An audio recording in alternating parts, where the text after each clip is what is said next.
The Wicked Will Rise, Chapter 23.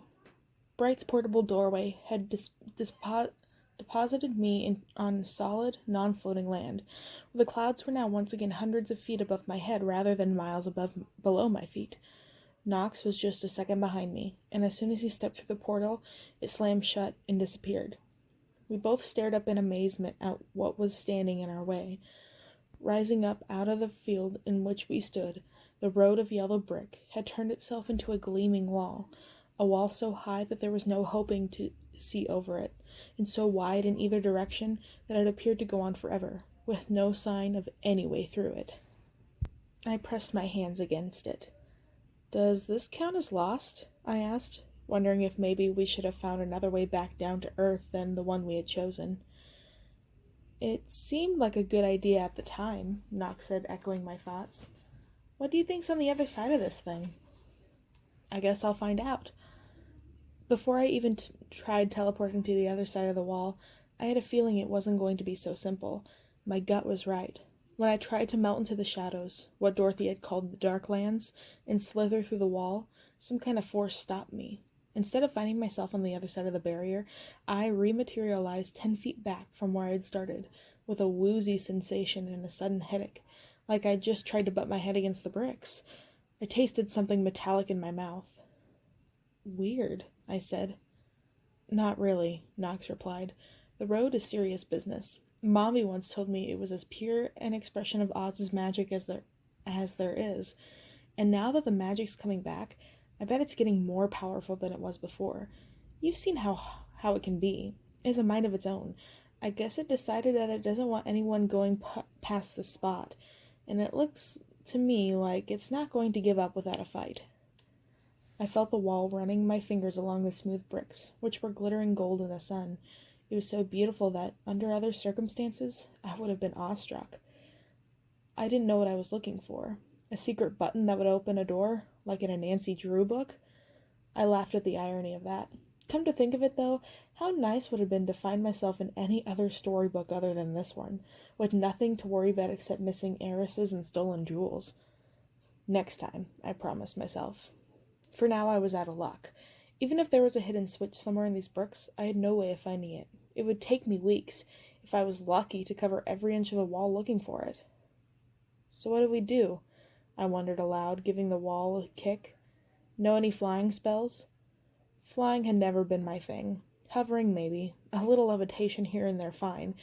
But actual flying was something I'd only seen Mombi do, and it took a lot out of her.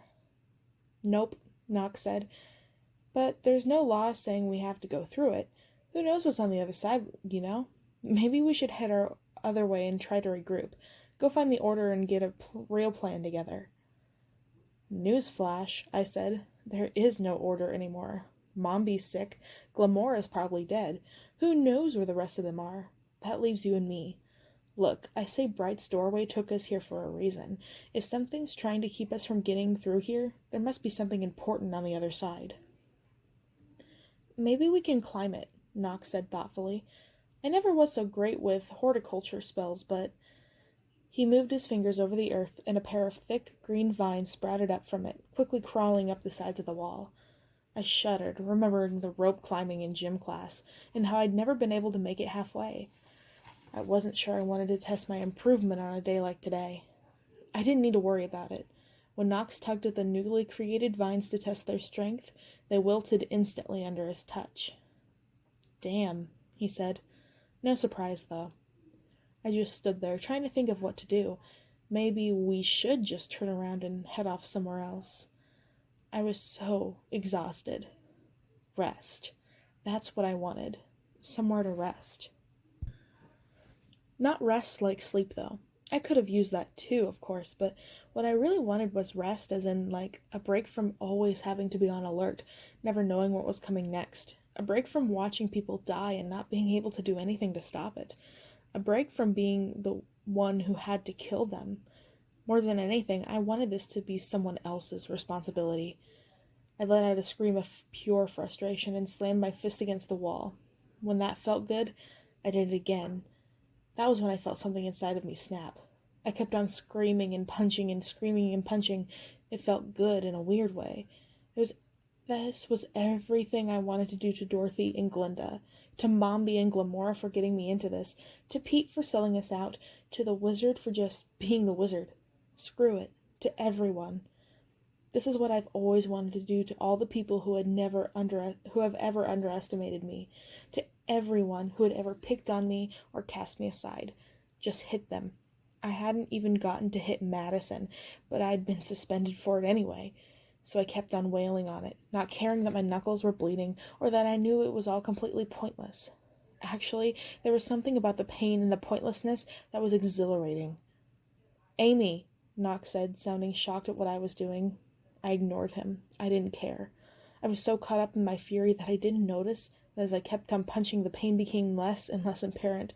I didn't notice that with every blow I took to the wall I was getting bigger, stronger, or that as I punched, the blood pouring out of my fists were seeping into the bricks, and that one by one they were turning black. But then I realized my punches weren't just bouncing off it anymore. As I hammered blindly away, small pieces of rock began to fly. I didn't know how long I kept going, but whether it was 5 minutes or an hour or a day, the whole wall had turned black, infected, and the dark magic I could no longer control. When I gave another scream, a scream so loud that the wall actually shook just from the sound of it, a thin, golden fissure appeared, spidering across the wall's surface, and when I punched it again, there was a sound loud as thunder as the crack split wide open, and the bricks came tumbling down around me like dominoes. First just a few, and then hundreds and thousands. The wall crumbled around me. I had torn it down. The whole damn thing was obsidian dust in my hands, and I was kneeling on top of it. Still, I didn't stop. When it was all gone, I kept slamming my fist into the dirt. I felt more powerful than ever, like I had taken its magic for my own, and I had liked it. "Amy," I heard Knox saying. I ignored him until I felt his touch on my shoulder, and then I turned around to face him, and I growled. Growled. Like an animal. "Amy," Knox said. "It's okay." He knelt down next to me, wrapped his arm around my shoulder, and pulled me into his chest. I was still shaking, and I nestled into his body, which suddenly felt very small. "It's just too much," I said. I felt like I would cry in any second. I wanted to cry, and at the same time I couldn't. I was in a place past crying. "I know," Knox said. "I know, but this will be over soon. It has to be." I began to melt into him. There in his arms, I felt so secure for the first time in maybe my whole life, that if I could have, I would have let myself become part of him, just so I could feel that safe forever. But then I looked into his eyes, and I saw how haunted they were, and suddenly I realized that he was afraid of me.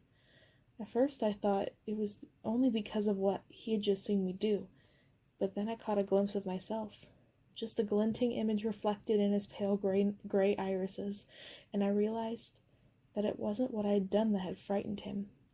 It was what I had become. Startled, I wrenched myself from his grip, and I stared down at my own body.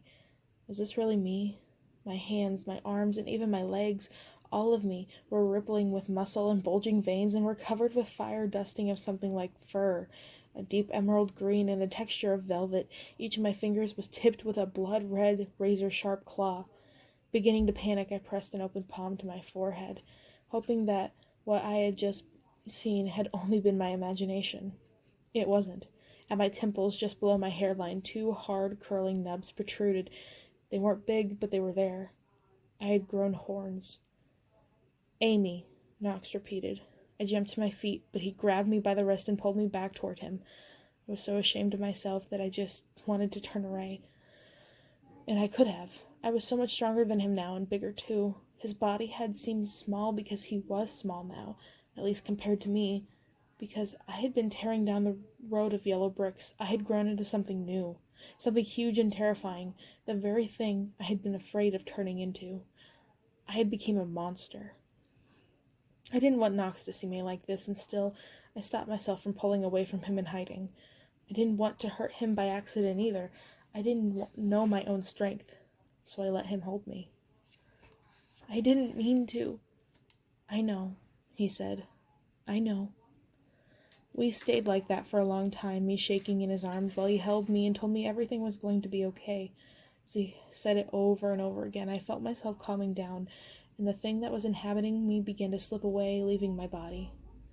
The most messed up part was that I wanted to hold on to it. I didn't want it to go, but I forced myself to relinquish it, and soon I felt my horns shrinking away, my claws pulled back into my fingers, and my skin returned to normal. I was myself again. "What happened?" I asked when I finally felt able to really speak. "You got carried away," he said. "It was the magic. You let it take over. That wasn't you." I wanted to believe him, but I wasn't sure that I did. What if it was me? Then I let my gaze move past him, and all of the thoughts of myself stopped as I realized where we were. In my temporary insanity, I had lost track of what I had been doing. I had forgotten why I had wanted to get through the wall in the first place. Now I turned and saw that what it had been protecting. We were sitting on the edge of the Emerald City, or I guess what used to be the Emerald City. It was hard to say if you could still call it that, because it was different now. It looked like it had been hit by a nuclear bomb. The once glittering, bustling thoroughfare was now empty, piled with trash and debris. The building that had been destroyed were empty shells with charred facades and scattered windows. The lavish, stately gardens that Dorothy had spent her time lounging in had been mostly destroyed. The fountain shattered, the flowers dead and covered over with vines. But all over the place, when you looked a little more closely, traces of the city's former grandeur remained. Amidst all the wreckage, the streets had sheen that I realized was coming from millions of scattered jewels. Emeralds, obviously, but diamonds and rubies and amethysts, too. Here and there pools of gold melted and then hardened again like puddles lingering after a thunderstorm. At the center of it all, the Emerald Palace rose up, its majestic towers replaced by a dense tangle of twisting, almost tentacle-like spires that stretched so high into the sky that the tops of them were obscured by a cover of dark clouds. The whole structure was covered in grime and dust and a thick forest of ivy, but at the same time there was something about it that took my breath away. In the still silence of everything, it looked less like a palace now and more like a cathedral, like a monument to some ancient, long-forgotten god. As I stared up at it, something jogged my memory, and I remembered something I was pretty sure I'd heard someone say. One of the monkeys in Queen Lulu's castle. For one thing, it seems to be growing.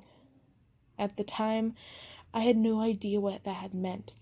It had seemed so strange that I'd probably pretty much ignored it when I heard it. Now I understood. It was true. Somehow the palace was bigger than when I'd left it. Much bigger. Maybe it was still growing. When I stared at it long enough, I realized it seemed to be moving, like it was a living thing. It seemed to be breathing. But before I could ask Knox what he thought had happened, I saw movement out of the corner of my eye, and then from out of every crevice and alleyway and window, from the sewer grates and the gutters, and out from behind every building, an army of monkeys emerged, coming toward us.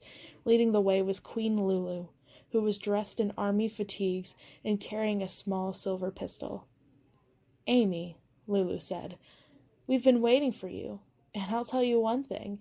You sure know how to make an entrance."